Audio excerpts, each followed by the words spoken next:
Le père de mon mari m'a traité de déchet sans valeur devant toute la famille. Il mérite mieux, a-t-il déclaré. J'ai hoché la tête poliment et j'ai dit, vous avez raison, monsieur, puis j'ai quitté la maison discrètement. Le lendemain, à 10 heures, il a reçu 3 SMS, un de son avocat, l'affaire est annulée. Un de son fils, je n'arrive pas à te croire, et un de moi, ne vous frottez pas aux déchets. Vous êtes une bonne à rien, une ordure, et mon fils mérite mieux que vous, a déclaré Vincent, sa voix portant à travers toute la salle à manger comme une gifle. Je suis resté figé à la table d'acajou, ma fourchette à mi-chemin de ma bouche alors que 23 membres de la famille se sont tournés pour me regarder dans un silence stupéfait. Le lustre au-dessus projetait des ombres dures sur le visage buriné de Vincent, rendant son mépris encore plus sévère. Vous avez absolument raison, monsieur, ai-je répondu doucement, posant ma fourchette avec un soin délibéré. Ma voix n'a pas tremblé, bien que mon cœur battait la chamade. J'ai plié ma serviette, l'ai placée à côté de mon assiette de roast-beef intact, et me suis levé gracieusement. Excusez-moi. Le silence s'est étiré comme un fil tendu tandis que je prenais mon sac à main sur la table d'appoint. La femme de Vincent, Patricia, avait l'air mortifiée. Le visage de mon mari, Isaac, était devenu pâle, et ses sœurs regardaient leurs assiettes comme si elles étudiaient le motif de la porcelaine. Même le plus jeune cousin avait cessé de bavarder, sentant l'atmosphère toxique qui avait soudainement empoisonné ce qui aurait dû être une célébration du 65e anniversaire de Vincent. Ruth, attends, a appelé Isaac. Mais j'étais déjà en train de marcher vers la porte d'entrée de l'imposante maison victorienne que Vincent avait achetée 15 ans auparavant, la même maison que j'avais secrètement aidé à financer par le biais de ma société d'investissement. Bien qu'il n'ait aucune idée que l'investisseur anonyme qui avait soutenu ces entreprises immobilières était assis à sa table. Alors que je sortais dans la fraîche soirée d'octobre à Portland, en Oregon, j'ai sorti mon téléphone et j'ai fait défiler mes contacts jusqu'à ce que je trouve le numéro de mon avocat. L'ironie ne m'a pas échappé. Vincent avait passé toute la soirée à se vanter de son dernier projet de développement, le complexe à usage mixte de 15 millions de dollars qui commencerait la semaine prochaine. Il n'avait aucune idée que sa belle-fille, une bonne à rien, était le principal investisseur finançant ses rêves. « Bonjour, Patricia », ai-je dit lorsque mon avocat a répondu. « C'est Ruth. J'ai besoin que vous rédigiez des avis de retrait pour le projet de développement Morrison. Tous les financements, tous les partenariats, tout. Je veux qu'ils soient envoyés dès demain matin. » J'ai fait une pause, regardant à travers la fenêtre de la salle à manger Vincent gesticuler sauvagement, expliquant probablement à tout le monde pourquoi j'avais mérité son humiliation publique. « Êtes-vous sûr de cela, Ruth ? C'est un investissement substantiel à retirer, a averti Patricia. J'ai souri d'un air sombre en montant dans ma Tesla. Je n'ai jamais été aussi sûr de quoi que ce soit dans ma vie. Vincent Morrison vient de me traiter de bonne à rien devant toute sa famille. Il est temps de lui montrer exactement ce que vaut cette bonne à rien. La satisfaction qui m'a parcouru était dangereuse et enivrante. Demain serait très intéressant en effet. Je m'appelle Ruth Peterson et j'ai 32 ans. Il y a 3 ans, j'ai épousé Isaac Morrison, pensant rejoindre une famille aimante. Au lieu de cela, j'ai découvert que Vincent Morrison, mon beau-père et le chef de Morrison Développement, était l'un des hommes les plus arrogants que j'ai jamais rencontrés. Il possédait plusieurs propriétés commerciales à Portland et se considérait comme un magnate de l'immobilier, bien que ses projets récents aient eu des difficultés jusqu'à ce qu'un investisseur anonyme commence à le soutenir il y a 18 mois. Ce que Vincent ignorait, c'est que son sauveur anonyme était Crystalia Holdings, la société d'investissement que j'avais bâtie de toutes pièces après avoir obtenu mon diplôme en commerce. Je me suis spécialisé dans les investissements immobiliers commerciaux stratégiques et ma société gérait plus de 50 millions de dollars d'actifs. Quand Isaac et moi avons commencé à sortir ensemble, j'ai gardé ma vie professionnelle complètement séparée de notre relation. Isaac savait que je travaillais dans la finance, mais il supposait que j'étais juste une autre analyste dans une entreprise quelconque.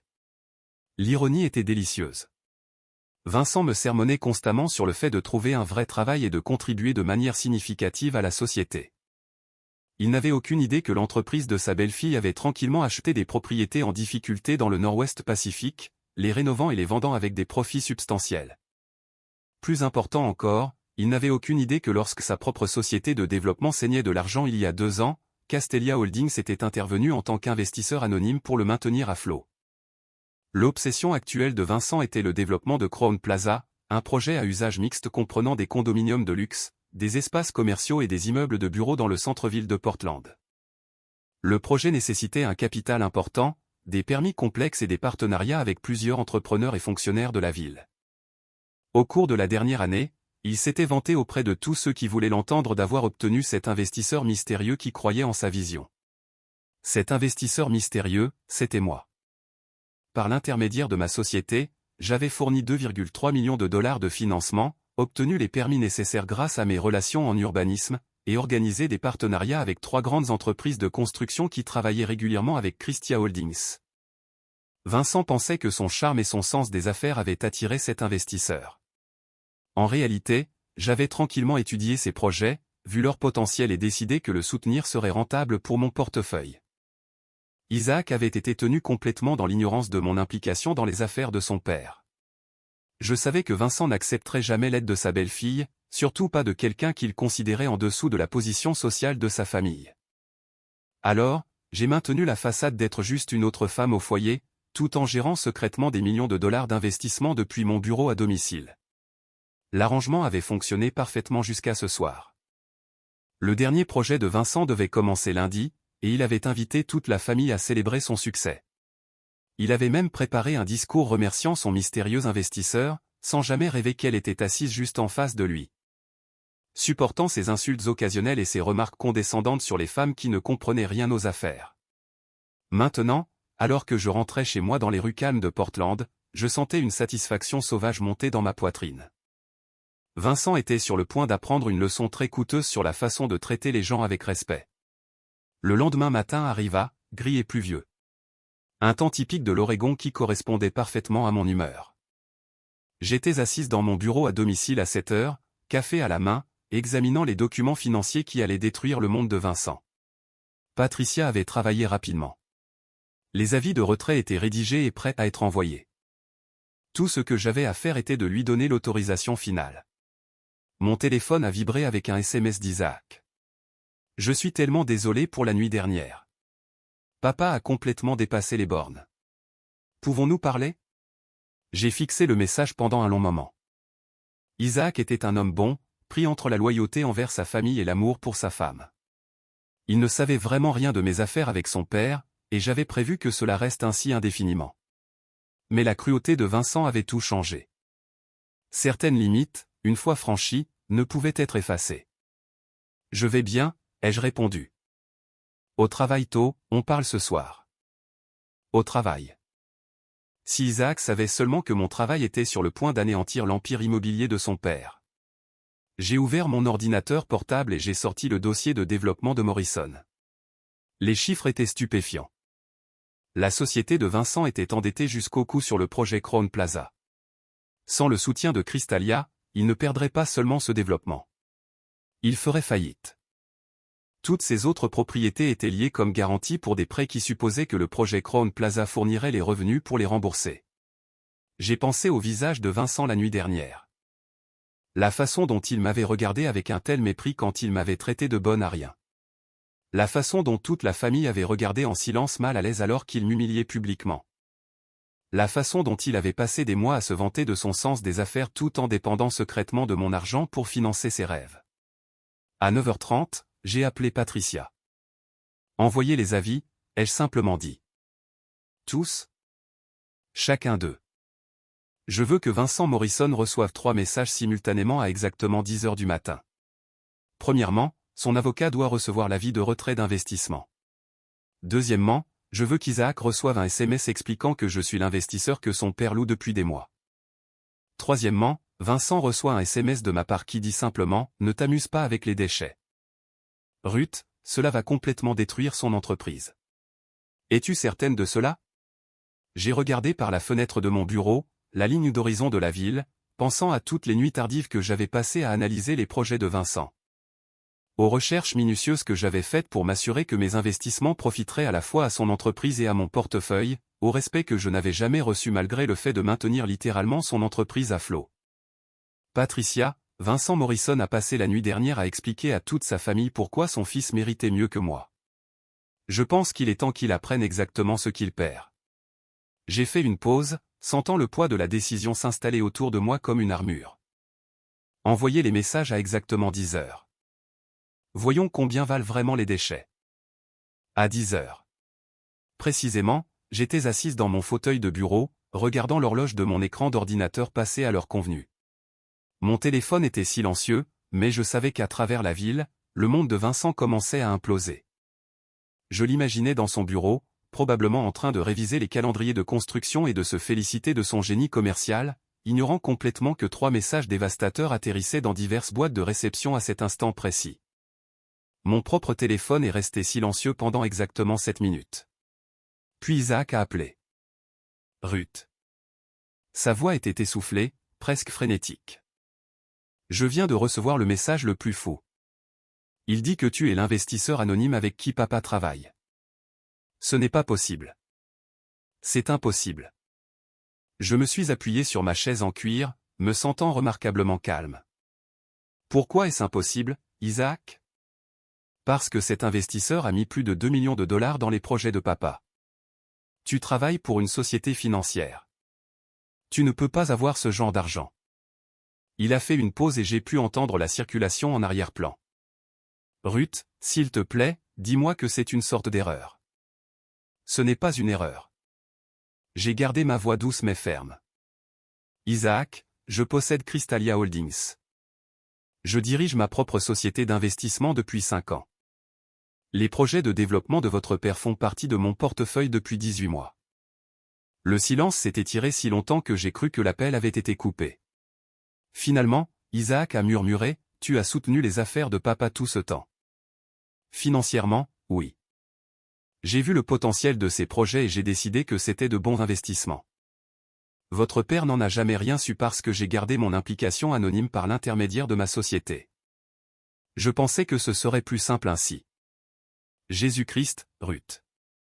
Papa a passé toute la nuit dernière à se vanter de son mystérieux investisseur. Il n'arrêtait pas de dire que cette personne avait de la vision et comprenait le développement de qualité. La voix d'Isaac s'est légèrement brisée. Il parlait de toi. Tout le temps, il te louait sans le savoir. Je me suis levé et j'ai marché jusqu'à ma fenêtre, regardant la ligne d'horizon de Portland. C'est l'ironie, n'est-ce pas? Vincent a passé des mois à dire à tout le monde à quel point son investisseur était brillant et visionnaire, tout en traitant la femme de son investisseur comme une ordure lors des dîners de famille. Ruth, qu'as-tu fait? Ce message mentionnait des avis de retrait. Mon téléphone a vibré avec un autre appel. Le nom de Vincent est apparu à l'écran. Isaac, ton père m'appelle. Je pense qu'il vient de comprendre ce qui s'est passé. Ne réponds pas. S'il te plaît, parlons d'abord de ça. Mais j'avais déjà refusé l'appel de Vincent et ouvert mon ordinateur portable pour vérifier mes emails. Bien sûr, il y avait un message frénétique de l'avocat de Vincent, suivi de 2 autres de Vincent lui-même, chacun plus désespéré que le précédent. Isaac, ton père est sur le point d'apprendre une leçon très coûteuse sur le respect. Le projet Crown Plaza est mort. Sans mon financement, il ne peut pas payer ses prêts. Ses autres propriétés vont être saisies dans les 60 jours. J'ai fait une pause, laissant le poids de la situation s'installer. La bonne à rien qu'il avait humilié la nuit dernière était la seule chose qui empêchait son empire commercial de s'effondrer. Ruth, c'est mon père. Tu ne peux pas. Je ne peux pas quoi? Continuer à soutenir financièrement un homme qui m'a traité de bonne à rien devant toute ta famille. Continuer à le laisser s'attribuer le mérite d'un succès bâti sur mon argent, tandis qu'il me traite comme si j'étais insignifiante. Ma voix est devenue plus dure. Isaac, je t'aime, mais je ne serai pas insulté et dégradé par quelqu'un qui vit littéralement de mes investissements. Mon téléphone a vibré à nouveau. Cette fois, c'était un SMS de Vincent. Nous devons parler immédiatement. Il y a eu un malentendu. J'ai montré le message à Isaac pendant notre appel vidéo. Il n'y a pas de malentendu, Isaac. Votre père m'a montré exactement ce qu'il pense de moi. Maintenant, je lui montre exactement ce que je pense de lui. 20 minutes plus tard, la porte de mon bureau s'est ouverte sans frapper. Vincent se tenait là, le visage rougi et ses cheveux argentés habituellement parfaits ébouriffés. Derrière lui, l'air mortifié, se tenait Isaac. J'ai essayé de l'arrêter, dit Isaac faiblement. Vincent se précipita vers mon bureau, les yeux écarquillés par la panique et la rage. C'est impossible. Tu ne peux pas être Crystalia Holdings. C'est une grande société d'investissement. Je montrai la chaise en face de mon bureau. S'il vous plaît, asseyez-vous, Vincent. Ou préféreriez-vous que je vous appelle Monsieur Morrison, puisque nous faisons apparemment des affaires maintenant? Il resta debout, ses mains agrippant le dossier de la chaise jusqu'à ce que ses phalanges deviennent blanches. Ruth, il doit y avoir une explication. Tu es une femme au foyer.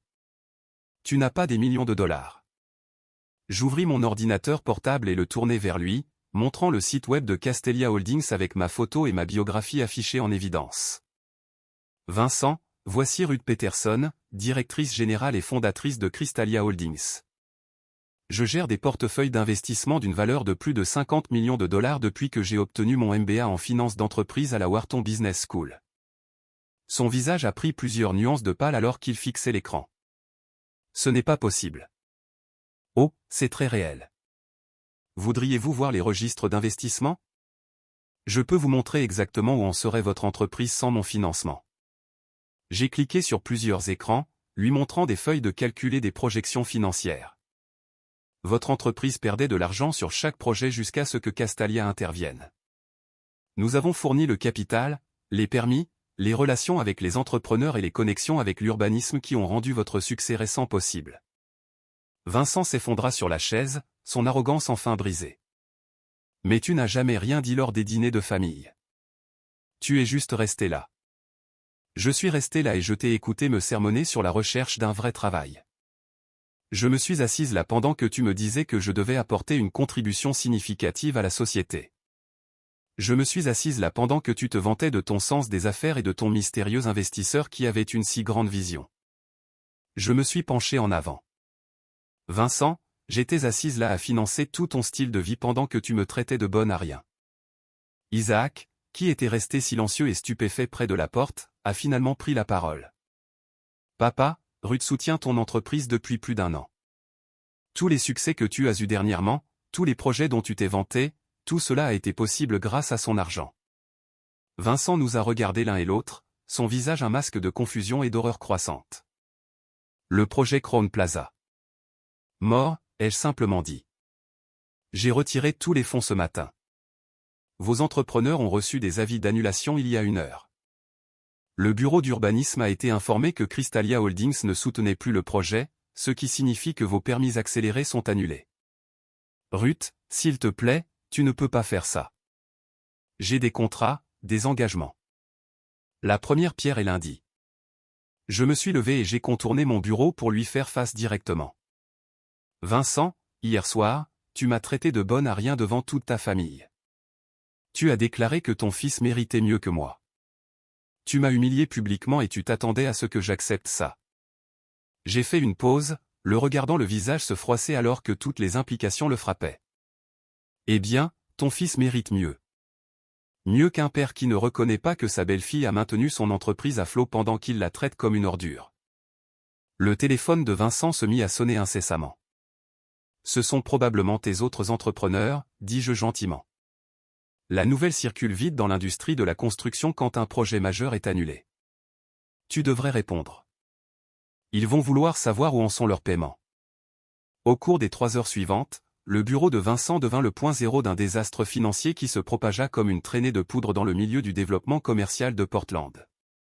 Son téléphone sonnait constamment. Des entrepreneurs exigeant le paiement de matériaux déjà commandés. Des fonctionnaires de la ville interrogeant les demandes de permis. Des locataires potentiels s'informant sur des contrats de location qui ne pouvaient plus être honorés. Isaac était affalé sur une chaise dans un coin, regardant l'empire de son père s'effondrer en temps réel. Je restais à mon bureau, répondant calmement aux emails d'autres clients tandis que Vincent faisait les 100 pas frénétiquement, prenant des appels de plus en plus désespérés. Combien? Dit-il au téléphone. Non, c'est impossible. Nous avions un calendrier de paiement. Il raccrocha et composa immédiatement un autre numéro. Patricia, c'est Vincent Morrison. J'ai besoin de connaître mes options légales pour forcer un investisseur à honorer ses engagements. J'ai levé les yeux de mon ordinateur portable. Vincent, vous feriez peut-être mieux d'économiser vos frais d'avocat. Mes contrats avec Morrison Développement incluent des clauses de retrait standard. Tout ce que j'ai fait ce matin est tout à fait légal. Il cessa de faire les 100 pas et me fixa avec quelque chose qui ressemblait à de la haine. Tu as planifié ça. Tu as planifié ça pendant des mois. En fait, j'avais prévu de continuer notre relation d'affaires indéfiniment. Vos projets étaient rentables, et je croyais en leur potentiel. J'ai fermé mon ordinateur portable et lui ai accordé toute mon attention. Vincent, j'ai seulement pris la décision de retirer mon soutien à exactement 22h07 hier soir. Que s'est-il passé à 22h07 ? C'est à ce moment-là que tu as fini d'expliquer à toute ta famille pourquoi j'étais une bonne à rien et que ton fils méritait mieux que moi. C'est là que j'ai réalisé que continuer à soutenir quelqu'un qui me tenait en si grand mépris était une mauvaise affaire. Isaac a finalement pris la parole depuis son coin.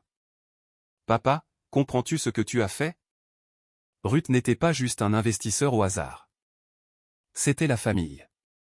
Elle soutenait tes rêves pendant que tu la traitais comme si elle n'était rien. Le téléphone de Vincent a sonné à nouveau. Cette fois, quand il a répondu, son visage est devenu complètement blanc. Que voulez-vous dire ? Procédure de saisie. J'ai 60 jours pour purger le défaut. Il a écouté plusieurs minutes, puis a raccroché lentement. Votre prêteur principal ? Ai-je demandé. Il a hoché la tête, engourdi.